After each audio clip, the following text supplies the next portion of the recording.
Yo, what they do, gang? It's your girl, Queen Rob, and I'm back. It's been a minute, but I am back. I wanted to do this video to give y'all a little insight of, kind of where I'm at right now. What I went through, that this kind of refer back to my very first video where I said I'll give y'all the tea. On another day, I'm going to give y'all the tea on the last few years. What I went through, where I'm at, how it's going. So I'm going to start off first from back. I'm going to just start from the beginning. And then I'm going to get to, what's going on now. So, let me see. So, I'm going to just go back to graduation. I graduated high school 2015. And, everything was good when I graduated. I had the summer of my life in 2015. Then, I started hair school right after summer. So, it was like, I didn't get no break. It was like, boom. School, summer, school. It was just like regular, going back into school. So I did hair school. I completed hair school with 1,000 hours. You're supposed to have 1,200 hours, but I had 1,000, and I did so good. My teacher signed off for me to challenge the board. So I challenged the board. I didn't take my test until like a year after I finished because I was so scared because I only had one time. Everybody else had 2 times to take the test. Only had one time, and if I failed, I had to go back and do the last extra hours, and I didn't want to do that. So yeah, I waited a year, whatever. Took my test and I passed because my auntie was like, if you don't take your test, you don't be able to work in the shop no more. So I had to. But yeah. So let me go back a little bit. 2016, I was working 2 jobs. I was working at Champion and I was working at Disney Springs at Earl Sandwich. And I was doing hair on the weekends. So 3 jobs technically. My boyfriend at the time just had got out of prison in November. So let me tell y'all, things was going good. I was working, everything was good. I was making money or whatever. Boom. We go out of town to my hometown, and where I'm from is a small town, so like they don't know much about boosters and all that. Like they not used to people running out their stores and stuff. So it's 2016. I'm 19. I think I had just turned 20. 2016. My nigga had came home. We went to go see my family and stuff. So boom, we end up going to the mall, and y'all, my job, I'm not a booster. I don't steal. Like, I don't really know nothing about stealing like that. I just was doing this shit. So my nigga home, I felt like, boom, like my nigga needs some clothes and shit, like, some new shit. He been gone for a year and a day. Like, it's a whole new style. Like, his clothes ain't gonna be in style no more, whatever. He wasn't making me do it. It was just me, like, it's just, I'm just doing shit. So, boom, we going Dillard's in the mall. I pick up a bunch of shit, like, a bunch of shit. I had polo jumpsuits. What else I had? True Religion, polo collared shirt, like, all kind of shit. Whole bunch of shit. It costs a lot of money. Anywho, so I end up running out the store, right? But before I left out, I seen my cousin at the time, fiance, and I had spoke to him, but I already had all the stuff in my hand, so it's like, I can't come back and do this tomorrow because they gonna know what's up. Like, I can't put all this shit back and then come back. You know what I'm saying? So I had already made up in my mind, like, I'm gonna just still walk out when he walk off. So I knew he didn't know my name. He just knew I was his fiance cousin. I still walk out, whatever. So like an hour after we leave, my mom ended up calling me, and she like, oh, what did you do? They calling me talking about y'all went stole out of the store, da da da woo woo. And I'm just like so she like, they saying if you just bring the stuff back, they won't take you to jail, da da da. Like, no. Y'all couldn't think I'm that stupid. I already done left. I'm not coming back. Them people gonna take me to jail regardless if I get on their shit or not. I still stole it. So I'm like, Mom, I'm not going back up there. Like, they just gonna have to do what they gotta do, but I'm not going back up there. So it's only one mall in my hometown. So it's only one mall, and all the rooms really by the mall. So we was checked in the room by the mall. So I'm like, okay, so if my mama knows what's going on, 9 times out of 10, the police finna know. I need to check out this room. So I checked out my room. I called my daddy. I'm like, Daddy, I just stole all this shit at this store. I need to come stay there. Like, we can't stay at this room no more. We need to come stay at your house. Da, da, da. So my daddy like, yeah, come on. Hurry up. Get here. Like, because, you know, my daddy, my right die. Like, that's my motherfucking no. My daddy gonna push through. It don't matter. So, boom. We go stay at his house, whatever. Okay, fast forward. So, that happened in November. I'm still working. I get back to Orlando, you know, regular life. Still working for Disney and Champion. Da, da, da. January 2017 roll around. So my boyfriend at the time, him and his homeboys, they dropped me off at work to take my car. So I had just got that car. Wait. So let me rewind a little bit. Actually. So stuff was going good at work. At my jobs and stuff, but stuff started picking up so fast. Like, I was paying my car note and everything. I had a little car from Tucker's Auto, and I was paying my car note and everything, but my insurance was high as fuck. And it was just ridiculous because I was young as fuck. So my insurance got really high, and I let my insurance go out. So they ended up finding out that I let my insurance go out. So my the company ended up coming to pick up my car, but they was like, you know, you can get your car back once we validate that you have insurance and stuff. So I wasn't tripping about it. So I let them take the car, gave them the keys. The next day, I had my insurance company fax over everything to show that I had, you know, started a new policy or whatever. These people told me they wanted me to pay them $6,000 to get my car. Mind you, this was 2016. My car was a 2004 Mercury. Who the fuck finna pay y'all $6,000? And I already done probably paid like $2,000 on my car note. So y'all want, so basically you trying to tell me this 2004 is worth $8,000? Hell fucking no. So I'm like, if I had $6,000 to give y'all, I wouldn't be fucking making no damn payments. I would have went and got me some nice shit. A cash card for a good price. So they wouldn't get my car back. So at this point, I basically like feel like I hit rock bottom. My nigga had got sick. Like, he had other, like, he couldn't really do nothing at the time. No money wasn't coming in on his end because his own situation. And then it was just me, like, but I still was living with my mama, but it's like, now I don't have no car. I'm struggling and trying to get to work every day. Like, I was, like, going through it. I let this boy drop a check in my account. You know, this when people first start doing it. And he basically was like, oh, it's not going to close your account. Da, da, da, woo, woo, woo. I didn't care if it closed the account, but I wish he would have told me that. But anyways, I ended up letting him drop a check in there. I only got like $100 out of it. And I think it put my account in a negative like $800 or some shit like that. So I got 100 out and the account had locked up. They had got like 300 or whatever. I don't know, some petty ass money, nothing that was on, you know, help the girl out.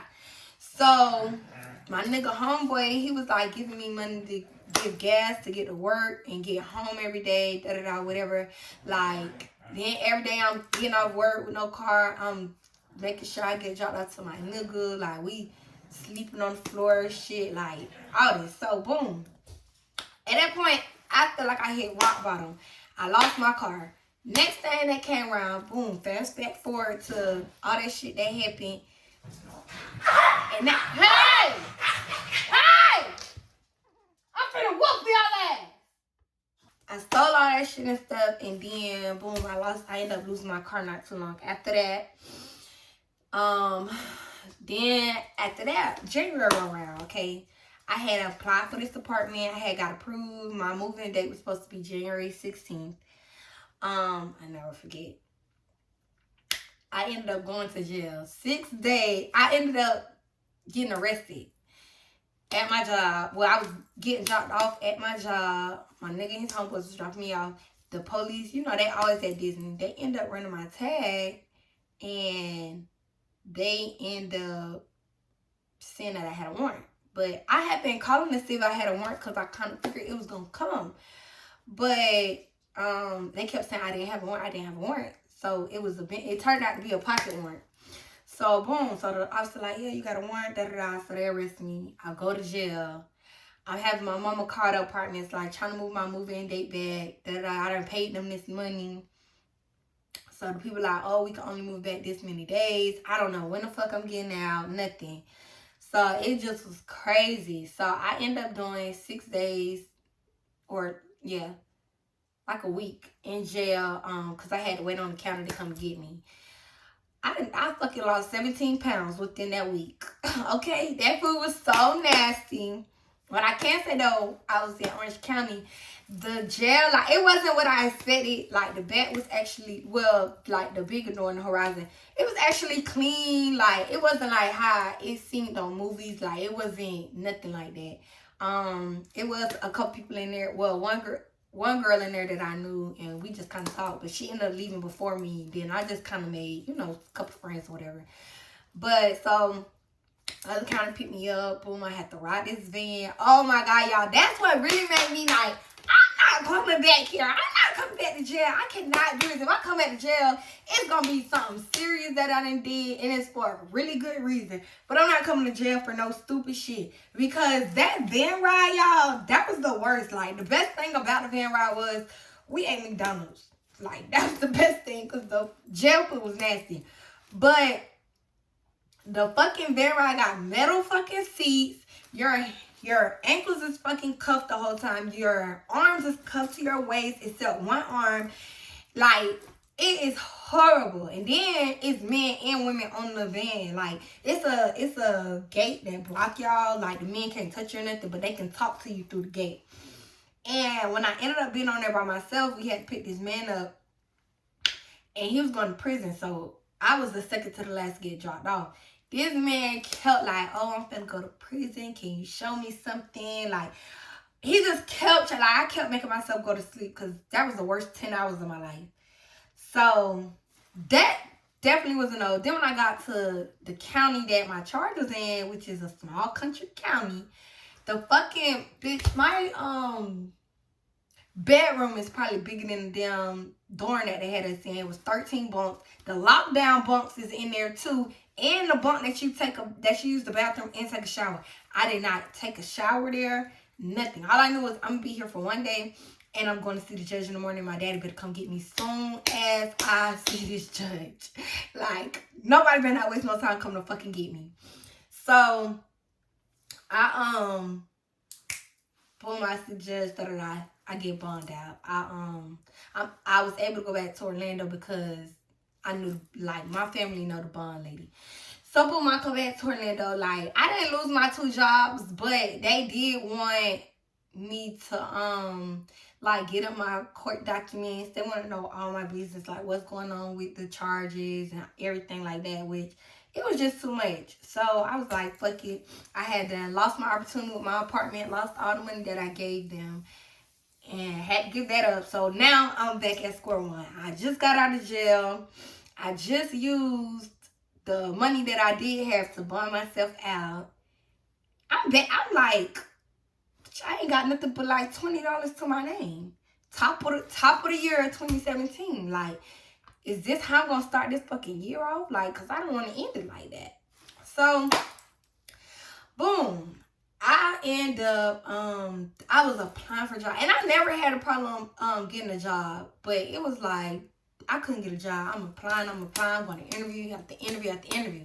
But as I'm doing this, I'm working at my auntie's shop, and, you know, like, I'm like, doing that, I'm just doing that because I'm like, I'm just gonna do this until I get a job. Because I ain't gonna lie, I was scared as far as just doing hair full time, because I'm thinking to myself, like, I gotta get a car, I still wanna move, I'm probably gonna have car payments, I'm having insurance, lights, like, I'm just thinking about all this, and I'm like, I don't know about hair, like, I'm making a little money here and there or whatever, I'm making good money, but it ain't enough that I'm thinking I'm gonna survive off of, like, you know.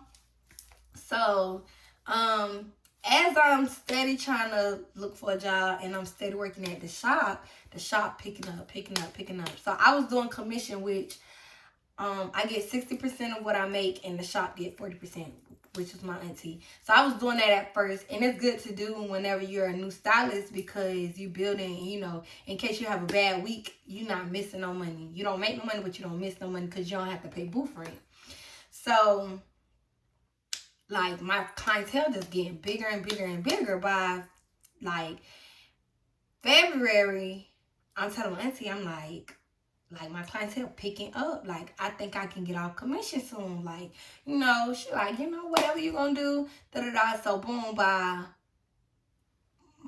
end of March, I want to say, end of March, early April, I'm like, May 1st, I'm getting off commission, because my shit was booming.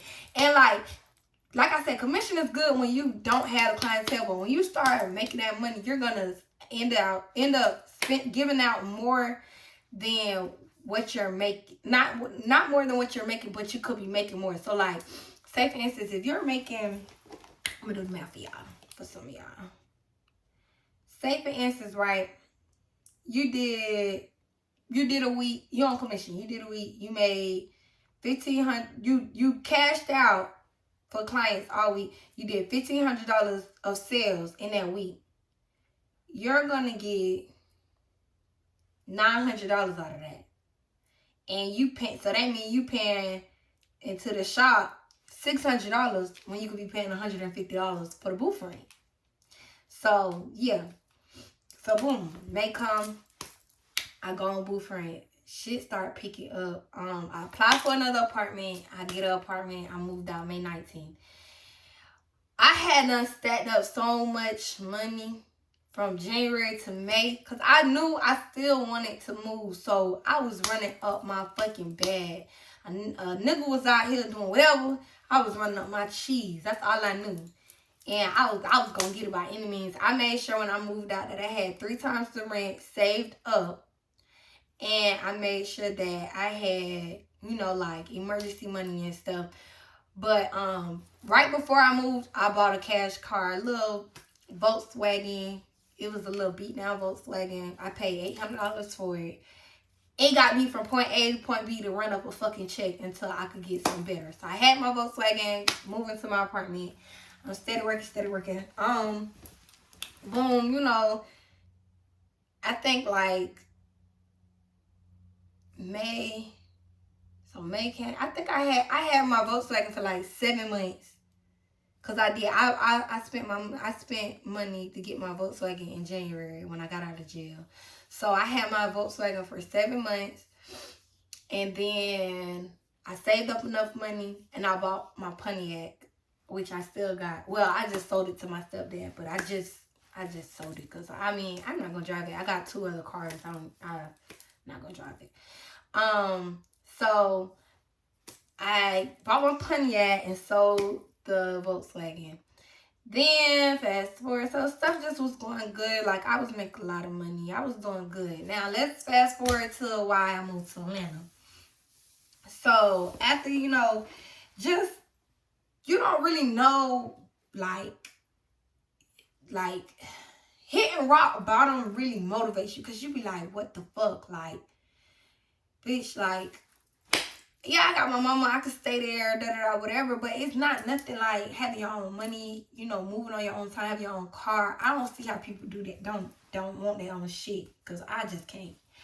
But yeah, like, hitting rock bottom was really, for me, an eye-opener, and it was like, I can't do that again. Like, I have to really keep myself afloat. Like, I ain't got nobody to fall on when it really come down to it, because I don't want to ask my mama for shit. She got her own bills, she got her own shit going on, you know. So I'm like, I gotta keep it together. Like, my nigga was doing shit whenever or whatever, But it was just like, I still don't like depend on no nigga. I moved my apartment that I moved in. I moved based off of my income alone, what I make, what I felt like I could afford by myself. Because you never know what a nigga gonna do. You never know what I'm gonna do. Like, you know, shit happens. So yeah. But that's where, so 2018, I met Terrence, which is my mentor slash big brother. I met him at the cut party in Orlando, which I already knew I was going to meet him because I was going to the cabin retreat where they do for new members. So I did the cabin retreat, and I don't know, me and Terrence clicked instantly. So I became part of LOG, and I became over time, like, I guess Terrence just, I don't know, we just vibed, and I became his assistant. So I was, you know, coming up here, like, I came up here for the hair show, coming to visit. I was like, I want to move to Georgia. I want to move to Georgia. I've been knew I wanted to move to Georgia for a long time, but my nigga was in prison, and it was like, I didn't want to just up and leave, and then, you know, like, but I told him while he was in prison, I'm like, I really want to move to Georgia. I'm like, I don't, you know, expect you to come if you don't want to come, but I'm not going to do no longer long distance relationship because that's not for me. Like, I don't want to do that. I'm like, if you don't want to come, I understand. I don't want to, you know, change up what you got going on just for you to up and move for me. So he was with it. He was just like, that's cool. We can move to Georgia. He like, just give me a year home and we can move. So I stayed in Florida one more year. After he got out of prison, we stayed for one more year. When my lease was up, I fucking left. Like, I drove up here in the day to come fill out the apartment. Like, I was trying to get it done. Like, I went through fucking hell trying to get here. Like, I had to drive to Alabama from Florida, do a lace class. I did that lace class all day. Got right back on the road, turned around to go back to Florida. Had to be there. Still didn't lay down and go to sleep. I had to be there. My moving company had came. A lot of my shit still wasn't packed. So the moving company had came and had to get a lot of my shit. I was packing while they getting the big shit. And yeah, so I was stressing with that. Then I had to move, like, I had some stuff with me, car full of shit, like shit that I need because my apartment won't be ready for 2 weeks. I'm staying at my sister's house, so it was just a lot going on. So then I was flying back and forth here to assist Terrence on set and stuff, and it became, you know, like, it's like I'm spending what I'm gonna make to just be here. So why not just be here? So that was another reason I was like, I might as well just be here, you know. So I worked with celebrities and stuff on set with him and things like that. So the whole thing with the move, I wasn't scared to move because I had money saved up and I already knew, you know, like, what I was coming here to do. I always knew I wanted to buy a house here and everything. And I don't know. I just felt like I got comfortable in Orlando. Like, you know, you get, like, I was doing good. I was making good money, bills paid. Like, I was doing good, but I felt like I was just here. Like, I felt like it was no more room for me to grow. Like, how am I gonna grow? Like, I could just keep doing more clients, but I'm not really growing. I'm not seeing nothing. I'm not doing nothing different. It's repetitive. So when I came here, I feel like I started growing. Like, I'm working on sets, I'm meeting people, I'm networking, you know, learning different stuff, other ways to make money, all that. So yeah, so that was like really a game changer for me. And that's what made me really like, okay, Atlanta is for me. Because Atlanta is what you make it. But so yeah. And then let's see. So I had got a building up here. So I was still staying in Riverdale. My building was down the street from my house, like 10 minutes. I had got a building that, and I had a partner. It was going really, really good. Minus, okay, it was going good. Like, I'm getting money from it, but that was stressing me the fuck out. I felt like I was running an adult daycare. I can't go out of town without y'all calling me about something, saying something about this, my partner calling me because somebody did this, somebody saying this, they disrespecting my manager. Like, it was a lot. I really didn't expect. I'm thinking to myself, like, if I get salon suites, then, you know, it'll be less of a hassle than a shop. No. It's still a fucking headache. Working with people, period, and those type of things is always gonna be, it's gonna be a headache. So that was a fucking headache. Then on top of that, I really wish I just would have went into getting my own building from the very beginning. Like, as far as not subleasing, because the owners of the building, right? They had, so it's a big ass building. It probably was like an old doctor's office where it got different entrances to the building and shit. But you know, you can use the rooms for suites. So I had the top floor, but half of the top floor was the owners, the building owners. They had an eye doctors in the front, but they had theirs blocked off from mine. But it was like a couple of the rooms they had their own people in, but majority of the rooms on the top floor was my rooms that I was renting out or whatever. But it was like they were micromanaging for my people. It was always something. They complained about something. They complained about my tattoo artist to the point where I got into it with the tattoo artist. My tattoo artist had to leave. Like, it just was a big mess. And it just kept getting more and more. And, you know, like, I tried to talk with them and shit, but these people just was very, I don't know. The owner, he was African and his manager was white.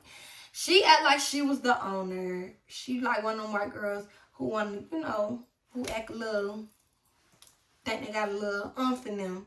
But I'm the one that's gonna check that oomph because I don't see shit about it. I don't care about no skin tone. But anywho, so I don't know what his problem was with me. Like, we'll be cool, then he'll go off. And it was just like me and my partner used to be like, what is it? Like, I don't know what the fuck it was, but I honestly felt like he liked me and he knew I had a nigga because my nigga had been coming up there with me from day one. Like, when I first saw the building, when I was fixing up everything, like everything. So he knew I had a nigga. So maybe he thought, like, you know, he knew it was never going to go nowhere. It never was going to go nowhere. So maybe that's what he was mad about. I don't know. I really felt like he was the little boy in kindergarten that, like, you know, that like a little, they like somebody and they be picking on them. Like, that's what I really thought it was. Because why the fuck do you what's your beef with me? I ain't did shit to you. I'm putting money in your pocket. So, anywho, that's where he ended up doing, like I put money into this building, shit that I probably even shouldn't have put money into because it wasn't even my building. But I was just so wanted it to look nice. I wanted, you know, all my tenants to be happy. I wanted everything to be good. So I didn't mind taking that extra step, but obviously it didn't get me nowhere. I wasted a lot of money on that. I did a big ass grand opening. Like, I had over 50 vendors. My family came. People from the neighborhood came. Like, it was big. It was nice. All my vendors were so happy. They all made money. Like, they all made more than what they spent for their vendor spot. Like, it was good. Like, and me and my partner spent a lot of money on this grand opening. And, you know, like, putting money into the building and stuff. And it was kind of bittersweet when, you know, I was in Orlando and all this shit going on that I don't know that's going on, but they done did a whole eviction, like, for nothing. Like, I'm just like, what the fuck? Like, I don't know. The communication was bad. It sucked. I don't even know how the fuck they got the judge to sign off on this eviction without me being here, without me knowing nothing, not getting no notices, no nothing. Like, I didn't get any fucking thing. So I was kind of blindsided. And I had because I had my own salon suite in my suites, because the suites, you know, the money from that was covering my space and putting money in my pocket from the profit.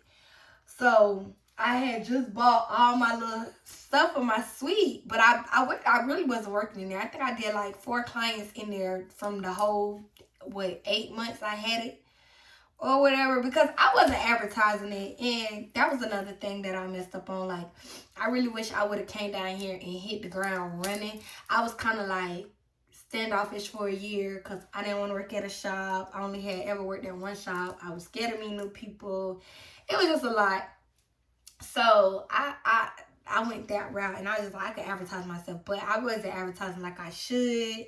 I wasn't promoting myself. I wasn't putting my business out there like I should have, because I was doing other stuff. But I was still making money and stuff. I just wasn't focused on building everyday clients. I was working on set. So I was just like, I'll do that whenever. But yeah, so they basically tried to keep all my stuff. Like, when I came up here, and I went up there to talk to him to see what's going on. I show up there, he not there yet.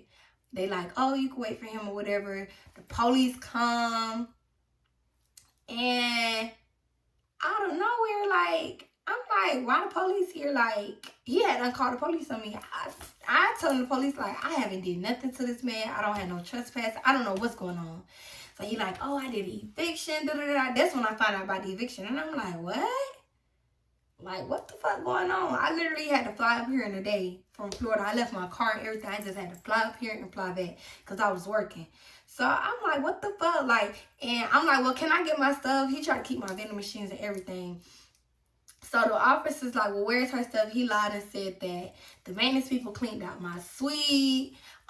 He don't know the code to the door, whatever. And I was gonna just take that, but the police did say I could come back and get my vending machines Tuesday or whatever. So that was my main concern, because I was not trying to lose my vending machines. So I had that instead, but something like, I was just gonna let it go, like, whatever. But I had like at least $4,000 worth of shit in my suite, between my equipment, my wigs and hair, like all my stuff, like all my shit. I would have had to start all the way over. So I was kind of like, whatever, I'm gonna just take this loss, like. But someone was telling me, like, don't fucking take no loss. So I had one of the dudes I know there. I'm like, go upstairs to my suite and type in this code and see if it worked. Why the fuck the code work, y'all? So the code works. So I'm like, okay, I'm finna get a U-Haul and I'm finna go repo my own shit, basically. So I wasn't able to get a U-Haul, but the same person that I had asked to check, he so happened to have a van, because he had a suite at the building too. So he let me use his van to get my stuff out. So I went up there by myself. At this time, me and my nigga at the time, we was not together. So I had to do everything by myself. I didn't have nobody to come help me. Terrence was working on set, so he couldn't come help me. So it was just me. So I'm just like, get my shit. I'm getting everything that I can get. I see a boy sitting in the parking lot, and I'm like, listen, can I pay you to help me get my stuff out of here? I'm trying to get it out of here quickly before they notice me on the camera and they come back up here.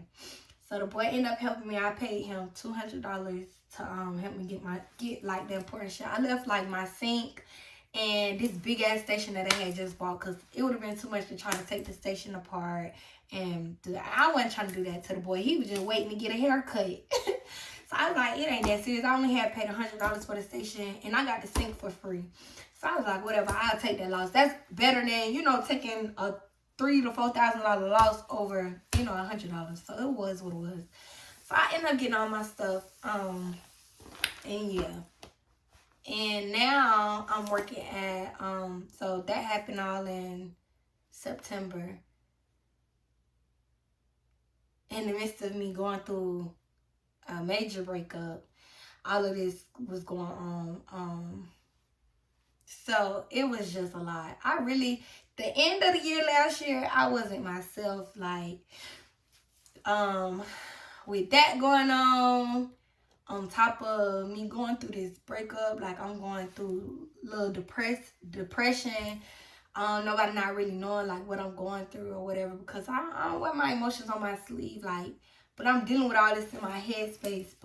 And then my birthday is September, like, it just was like a lot. it's like my birthday month. Every year, September come around, shit just go like left. Everything, relationship, business, like everything just be going left. I don't know what the fuck be going on, but I had the best time of my life in September because I kind of just took out my emotions and pushed them to the back.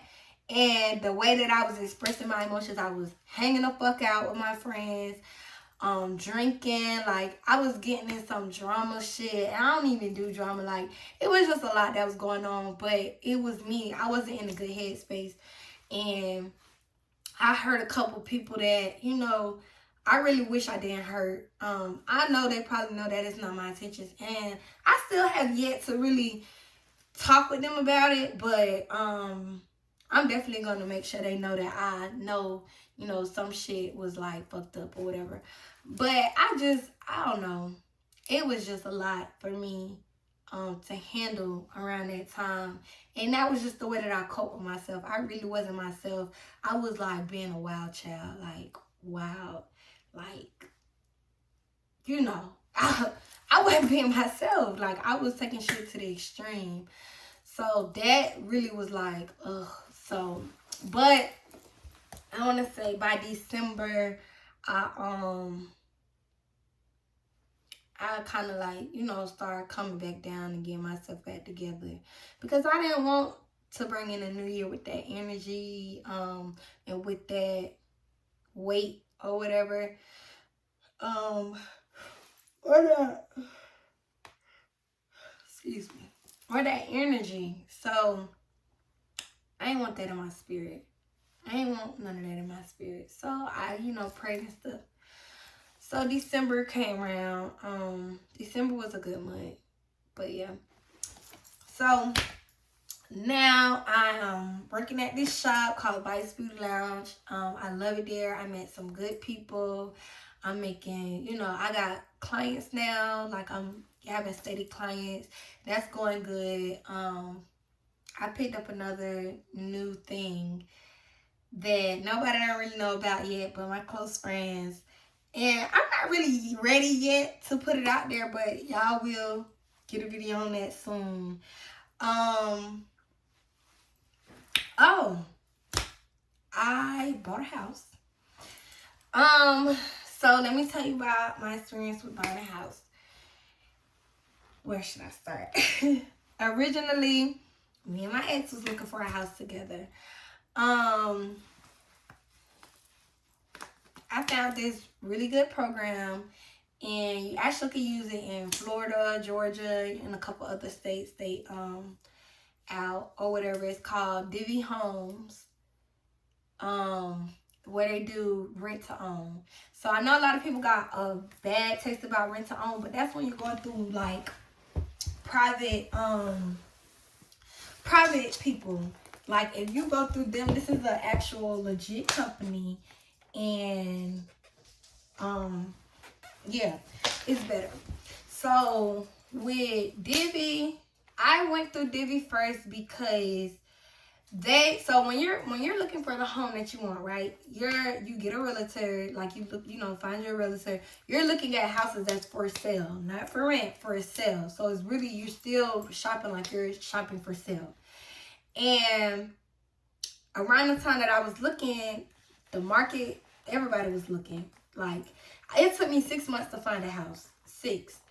And everybody was looking for a house. So the market was crazy. Houses that normally $150,000 was selling for $225,000, and it was just crazy. So I did Divvy because they offer a cash offer when buying. So it looks more appealing to a seller most of the time, because it's like you can either take a mortgage where, the person you sell to, you get your down payment and then they're paying the mortgage and the bank paying you monthly, or you could just take this full cash offer. So my realtor was like, Divvy will help, make your offer look more appealing, because it's like them coming at them with the whole however much thousands of dollars, $175,000. It's like, you're going to take $175,000 in cash, or you going to take $200,000 in payments broken up, So it's like, depending on what people had going on. So that's why I went through Divvy. But your down payment, when you pay a down payment with Divvy, it's like, it depends on how much the house is or whatever. I think my down payment was like $3,000 or something. And then every month, $175 come out of my rent amount. I got a 3-bedroom, 1.5 bath. I'm turning the half bath into a full bath, a full shower.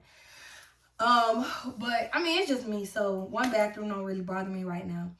But so yeah, I think like 175, and it goes into a savings. So then you just switch over to buying whenever, as long as your credit is ready. Because with Divvy, you only need, I think, like a 650, and you're supposed to be building on your credit to work up to buying to get a mortgage. I didn't need all that. I just did it for the cash offer, so that was the easy part. But yeah, I can switch over any moment as far as going into buying. I started the process of switching over into buying, and then I stopped it because originally dogs keep barking. I had to get my little.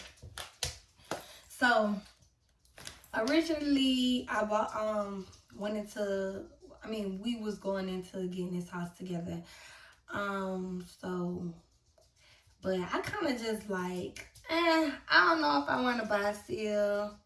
I kind of want a new space, a new area, or whatever. It's a nice neighborhood. I'm the youngest one over here. All my neighbors is old people. I got a yard man that stay down the street. He cut my grass. He keep it cut for me, and I just send him his money. Like, I don't have no problems over here. Nobody don't bother me. I have a big ass backyard, big ass front yard, long driveway. It's a nice little something. Like, it's good. I don't pay that much money, but I kind of do want something new. And the good thing with when you do the rent to own, you can, like, if I'm like, okay, I don't want to live here no more, I can just tell them, like, I want to end my contract or whatever. And all the money that's in my savings will come, like, they give it back. Like, they give it to me. And, I can even go as far as reapplying with them again for a whole different house. I just would have to go back through the process of proving the funds and doing everything like that, which is, not bad. So, yeah. But I kind of do feel like I settled for this house because I got tired of looking. Like, I was stressed. I was tired. I was just like, this house, nobody had done got it. And my relatives was like, the lady was going to put it out for rent or whatever. So I was like, well, hell, why the fuck not just get it and make it to what I want to make it into? But yeah, I don't know. As of right now, I'm kind of still like, I don't know if I want to switch over into a full mortgage or if I just want to keep doing rent to own. Because rent to own, like, I'm still doing the same thing as, my mortgages be cheaper, but it's the money still going into, buying if I really want to buy. But yeah. So I don't know. I'll see how I feel in a couple months. Whatever. But yeah, so far so good. Atlanta is doing me good. No, I don't want to move back to Florida. I've been in Florida a lot lately, but I've been taking care of business when I come to Florida. So yeah, that is kind of the gist of where I was, where I'm at.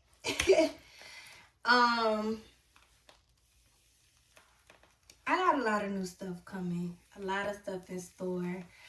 I don't want to too much give y'all too much of the tea too early on. But the year is picking up. And yeah.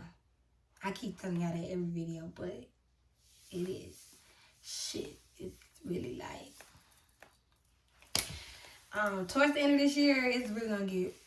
Well, I'm going to say. Well, yeah. It's going to get litty. That's all I'm going to say. If y'all have any questions that y'all feel like I didn't answer, please feel free to let me know. Comment, like, subscribe. Make sure y'all follow me on all my platforms. Instagram, Queen Rob _. Twitter, Queen Rob _. those like the main things. I can't add no more friends on Facebook. I'm at 5,000 friends, so I cannot add no more. And I don't be having time to go and find who to delete. And like, it's just too much. Just follow me on there. Robin Ariana is my Facebook. Y'all can follow me on there if anything. But I can't. I get too many friends and it's like, I don't even know who active with me and who not to be trying to delete people and act. Like, it just be too much. Most of my stuff that I post on Facebook anyways is public. So it's like, you don't really gotta be my friend. You can follow me. But yeah. So that's the tea. And if y'all have any more questions, just ask. I'll try to be as open and honest with y'all as possible. Certain stuff I'm still not ready to speak on.